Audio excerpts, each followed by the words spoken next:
My brother announced. I'm proposing to Katie at your birthday dinner. Hope you don't mind. Mom squealed. It's perfect. I smiled. Go for it. Then I called the restaurant. Canceled the reservation. It was my birthday dinner at my restaurant that I own. When they arrived, and the host said, "We have no reservation under any name." My brother waited until my son lit the candles on the practice cake before he dropped it. We were in my parents' dining room Sunday afternoon, a week before my birthday. My mom had dragged out the good tablecloth, the one that always smelled faintly like mothballs and gravy. Noah, my 10-year-old, stood on his tiptoes at the end of the table, carefully placing little tea lights into an old ceramic holder he'd found in my mom's buffet. "Just like the ones at your restaurant, Dad," he whispered. He'd been talking for days about my birthday dinner at Oak and Ember, my flagship place. He designed little fake menus in his sketchbook. Even picked a dessert he wanted the pastry chef to make. My mom clinked her glass with a spoon. "Everyone listen. Mark has something to share." My brother stood up with that goofy practice smile he uses when he's about to ask for something. Katie, his girlfriend, grabbed his arm. He looked straight at me and grinned. So he said loud enough that Noah stopped fussing with the candles. "I'm proposing to Katie at your birthday dinner at Oak and Ember. Thought it would be perfect. Everyone's already there. Hope you don't mind." My mom actually squealed, hands to her chest, eyes wet. "It's perfect. Oh my gosh. We'll turn the whole night into an engagement party." "Andrew, that's fine, right? You don't need the spotlight." The table buzzed. My sister started asking about flowers.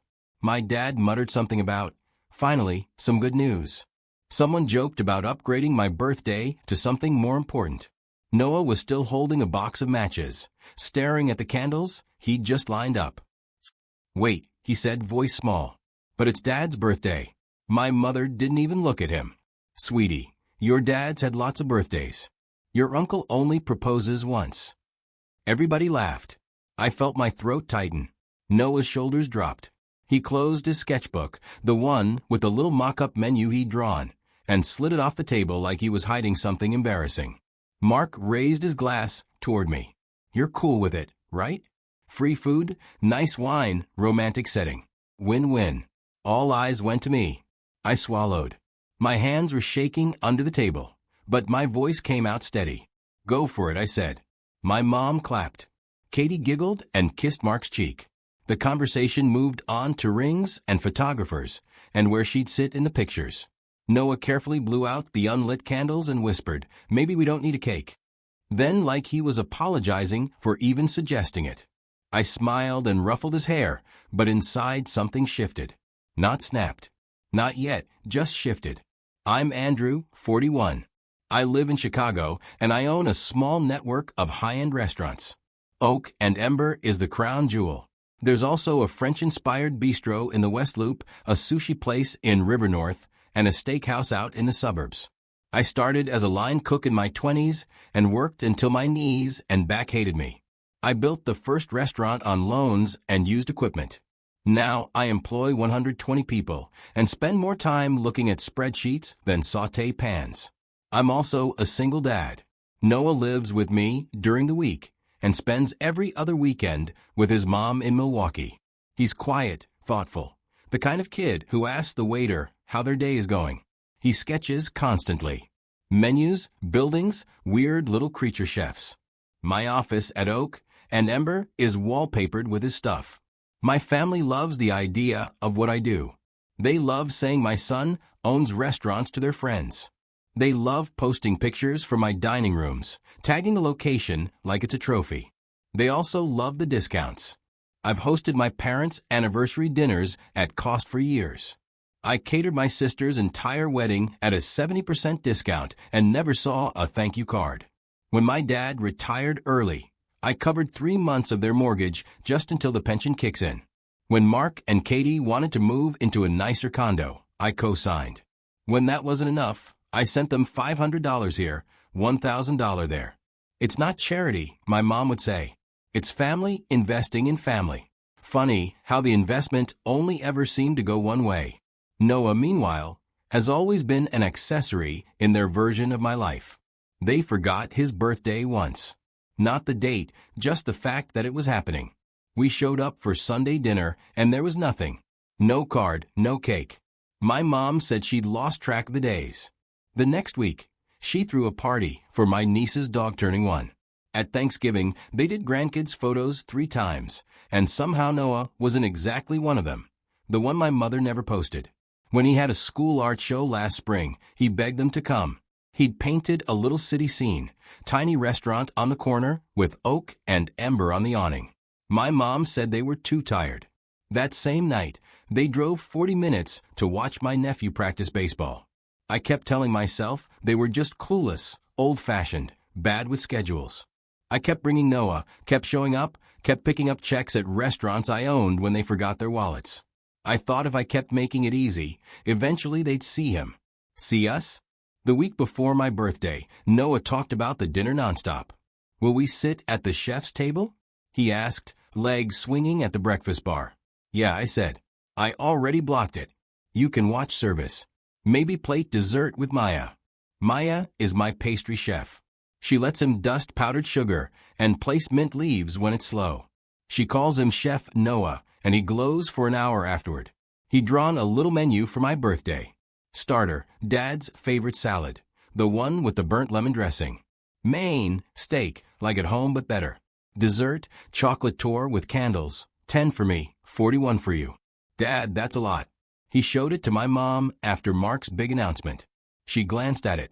Ah, that's cute, she said, then pushed it aside to show Katie pictures of some Pinterest-worthy engagement tablescapes. They want you to get a fancy cake with "Will you marry me" on it. My sister whispered to me in the kitchen while we scraped plates. Do they? I said, don't be weird, she hissed. You know, Mom's been dreaming of this. You can move your little birthday thing to another night.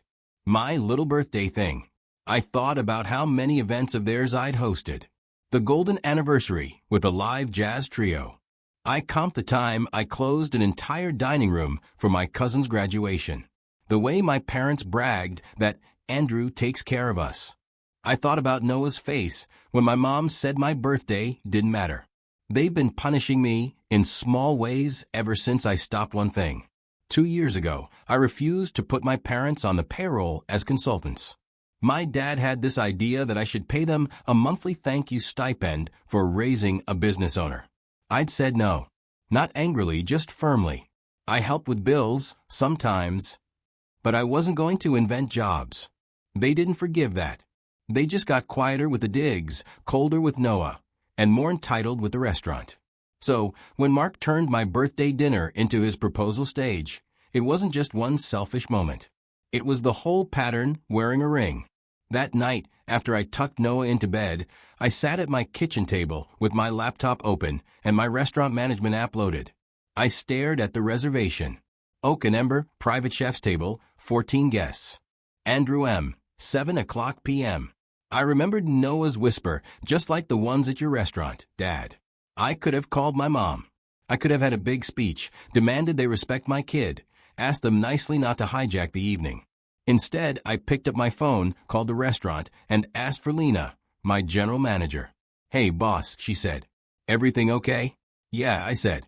My heart was pounding, but my voice stayed flat. Can you do something for me? The big chef's table reservation next Friday under my name. Cancel it. She paused. All of it? That's your birthday party, right? It was supposed to be, I said. Just cancel it. Mark it as can-led by the booker. No special notes. If anyone calls, tell them we're fully booked and don't have anything under that name. Okay, she said slowly. She knows my family. She's watched them treat the staff like their personal servants. Do you want to rebook something smaller? I looked at Noah's sketchbook on the table, the little menu half hidden under his pencil. Yeah, I said. Put in a new reservation at Brian and Beryl for 3 people at 6. Chef's counter if it's free. Brian and Beryl is my smaller bistro by the lake. Less showy, more hours. Noah likes to sit by the open kitchen and count how many times the pans flare up. Got it, she said. Anything else? Yeah, I said one more thing. Flag my parents, my sisters, and my brother's profiles. No more automatic comps. Full price. If they have a problem, they can talk to me. That was the second part of the same move. One clean cut. I watched the screen as the big party disappeared and a small one popped up at another location. There was no dramatic music, no thunder, just a confirmation email that said, "Reservation canceled." I closed the laptop, turned off the kitchen light, and went to bed. I didn't send a single follow-up text. On the day of my birthday, Noah woke me up at 6 a.m. with burnt toast and coffee in a mug that said #OneHeef. "You're supposed to sleep in on your birthday," he said, climbing onto the bed with the tray. I smiled. Chefs don't sleep in. We spent the afternoon at the museum, just the two of us. He drew quick sketches of sculptures while I answered work emails between exhibits. At 4 o'clock, he tugged my sleeve. "Are we still going to Oak and Amber?" "We're going to Brine and Barrel." I said, "Smaller place, more fun. You can sit right by the grill." He hesitated. "But Grandma said." "I know what Grandma said." I crouched to his level. "Kiddo, listen. Tonight is our night. Mine and yours. Uncle Mark can propose anytime he wants, anywhere he wants. But I'm not giving him your work or your menu. Okay." He chewed his lip, then nodded. "Okay, can I still help with dessert?" "Yes," I said. "That part doesn't change." We got to Brine and Barrel a little before 6. The staff had quietly decorated the chef's counter with a few simple candles, and a small chocolate torte Maya had sent over from Oak and Ember. My sous chef, Mateo, came out in his apron, tattoos peeking from his sleeves. "Happy birthday, boss," he said, giving me a one-armed hug. Then he turned to Noah. "You ready to play? I saved you a clean apron." Noah's whole face lit up. He followed Mateo into the kitchen like he was being invited backstage. My phone buzzed in my pocket around 6:45. "Mo, we're here." "Where are you?" I turned my screen face down and watched Mateo show Noah how to smear sauce on a plate. At 7:02, the screen flashed again. Andrew. The host says there's no reservation under your name or any name. What's going on then? They're telling us they're fully booked. Your father is furious. Mark is embarrassed. This is childish. A minute later, my dad. "Dad, did you mess up the booking? Fix this now. We have 14 people standing in the lobby." 30 seconds after that, my sister, "What did you do?" "Katie is crying in the bathroom. Mom says you can lead." "Tell me she's lying." I took a sip of wine. "Everything okay?" Mateo asked quietly, sliding a plate in front of me. "Yeah," I said. "Everything's finally matching how it's supposed to be." Noah came back, hands smelling like herbs and butter, apron too big. "Did I do it right?" he asked, pointing at the dessert he'd helped plate. The chocolate torte was a little crooked, but the candles were perfectly spaced. Tin on one side, one big one in the middle. "Looks perfect," I said. My phone buzzed again, buzzing across the counter this time. Answer your phone. This is not funny." I picked up and typed one message in the family group chat. "Me. You told me my birthday didn't matter. You turned it into an engagement party without asking. I decided not to host it. 3 dots. Then you are ruining a huge moment for your brother. How could you be so vindictive? Dad, you think you're better than us because you own some restaurants? We look like idiots in there. Mark, dude, are you serious? I told Katie we had this big fancy proposal planned, and you just canceled without telling me." I stared at his message a second. Then I opened a new chat just with Mark. "Me? You didn't ask. You announced at my parents' table in front of my kid. You watched them erase my birthday and didn't blink. I'm not paying for that." 3 dots again. Then Mark, it was one night. "You get free food anytime. Why are you making this a huge deal? Noah won't even remember." I looked at Noah carefully, adjusting a raspberry on another plate, tongue poking from the corner of his mouth in concentration. Yeah, he'd remember. I typed back me. "I won't fund a family that treats my son like an extra and my life like a venue. You can propose anywhere. You just can't do it on my dime while my kid watches them push him aside." No response. The typing dots flashed and disappeared. Flashed and disappeared. My mom called twice. I let it go to voicemail. The host at Oak and Ember texted Lena, separately apparently. "Host, your dad yelled at me. Said, my son owns this place. Wanted us to kick paying guests out. We didn't obviously. Lena forwarded it to me with one line. Happy birthday. Mateo topped off my glass. You want us to bring out the cake? I nodded. Yeah, bring it. We sang quietly. Noah insisted I make a wish twice just in case. He gave me a folded piece of paper. Inside was a new menu he'd drawn just for tonight. Starter, any snack Dad likes. Main, whatever chef feels like. Dessert. Chocolate tour with just enough candles. At the bottom in small letters. Thank you for being my dad and not everyone's wallet. I felt my eyes sting. I cleared my throat and blinked hard. Where do you want to put it? Noah asked. In my office, I said. Right where I can see it every day. The fallout kicked in before dessert plates were cleared at Brian and Beryl. By the time we got home, my call log was a wall of missed calls. 7 from Mom, 4 from Dad, 3 from my sister, 2 from Mark, 1 unknown. I put my phone on the kitchen counter and made Noah a hot chocolate. Do Grandma and Grandpa hate you now? He asked, staring at the marshmallows. I took a breath. They're upset, I said. People don't like when you stop doing what makes their lives easier. Did we do something wrong? He asked. No, I said we just stopped pretending something was fine when it wasn't. He nodded like he was filing that away somewhere and went to change into pajamas when he was in bed reading with his little book light. I finally listened to a voicemail. My mom's voice was shrill, brittle around the edges. I cannot believe you would humiliate us like that, she said. We were standing there like fools. Your father had to pay for a last-minute table at that chain place down the street. Do you know how that looked? After all we've done for you. After all you could have done for your brother. Katie's parents were there. Andrew, we looked poor. There it was. The real sin. Not that I'd can-led. That I'd forced them to live like regular people for an evening. I deleted it.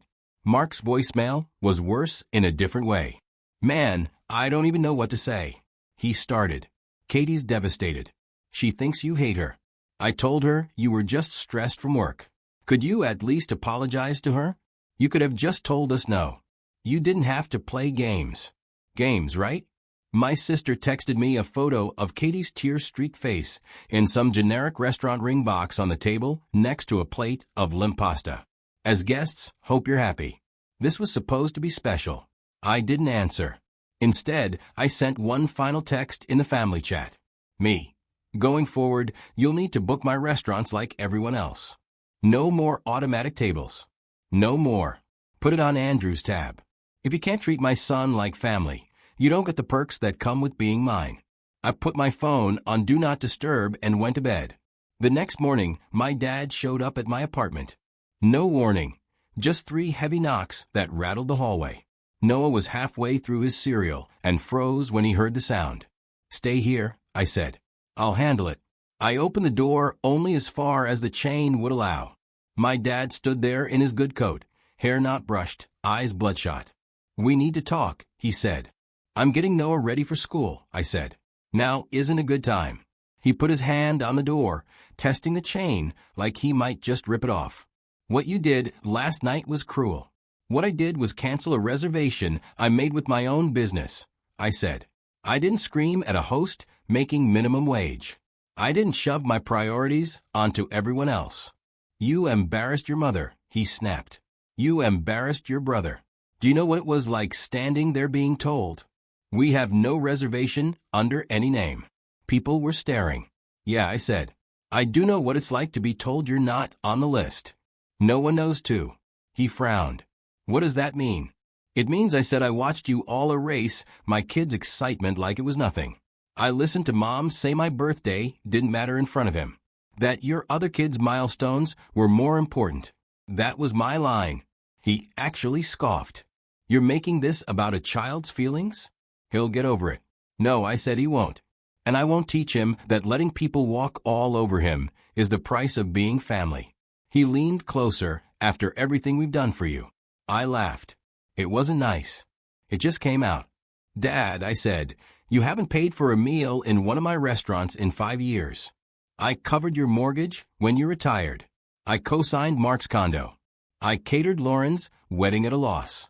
The only thing you've done for me in the last decade is show up hungry. His jaw tightened. So that's it, he said. You cut us off because we hurt your feelings. You going to cut checks for strangers instead? I'm not your backup bank, I said, voice flat. And I'm not your events planner. You're off my accounts. That's all. He stared at me for a second like he was waiting for me to flinch to take it back. I didn't. He finally stepped back. This is your wife's influence, he muttered. You were never like this before. I've been divorced for 3 years, I said. He blinked like he'd forgotten. Right? He said, well, don't come crawling back when you need us. I won't, I said and closed the door. Noah was standing in the hallway, cereal bowl in his hands. Was Grandpa mad? He asked. Yeah, I said. But that's not our problem, he nodded slowly. Are we still going to your restaurant sometimes? We go more, I said. With people who are happy just to be there. It's been 6 months. I haven't seen my parents since that morning at my front door. Lauren texts occasionally with neutral things, pictures of her kids, memes about coffee. She never mentions at night. Never asks about free tables. She books through the Reservation app, now like everyone else. Sometimes I quietly comp a dessert for her kids. They always say thank you. Mark didn't speak to me at all until last month when he sent a screenshot of his rent notice. Mark, any chance you can help? Kitty's hours got cut. I stared at it for a long time, remembering his voice on the phone. Noah won't even remember. Then I typed 2 words. Me? I can't. He replied once. Wow. I haven't heard from him again. My mom tried a guilt trip text a few weeks after my birthday. Mo, we miss you. Family is more important than pride. You know that, right? I typed and deleted responses 3 times before settling on. Me. Family is important. That's why I'm protecting my son. She didn't reply. Oak and Ember is doing fine, better than fine.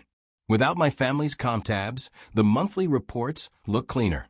My staff seems more relaxed, not having to tiptoe around the owner's parents, who treated them like background furniture.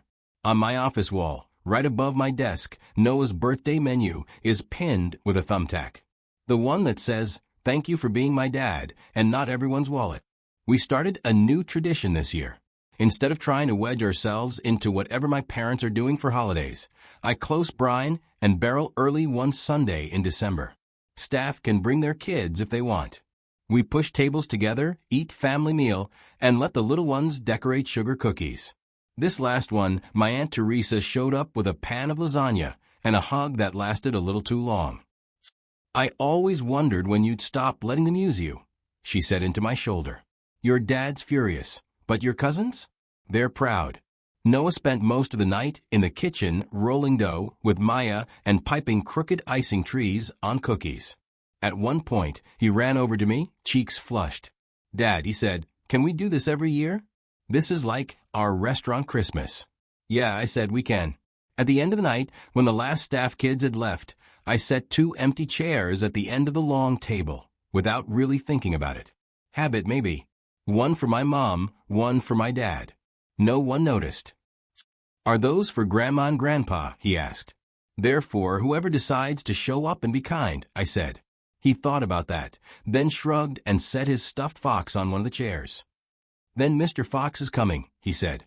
He didn't try to steal your birthday. I laughed. We turned off the lights in the dining room, leaving just the tiny tree by the bar and the glow from the kitchen. Noah slipped his hand into mine. Hey, Dad, he said. Yeah, I'm glad you didn't let them take your birthday, he said. It's like you didn't let them take me either. I squeezed his hand. That was it. No big speech, no dramatic reconciliation, just my kid, our small chosen table, his crooked menus on my wall, and 2 empty chairs that stayed empty. Not revenge, just a line finally drawn where it should have been all along.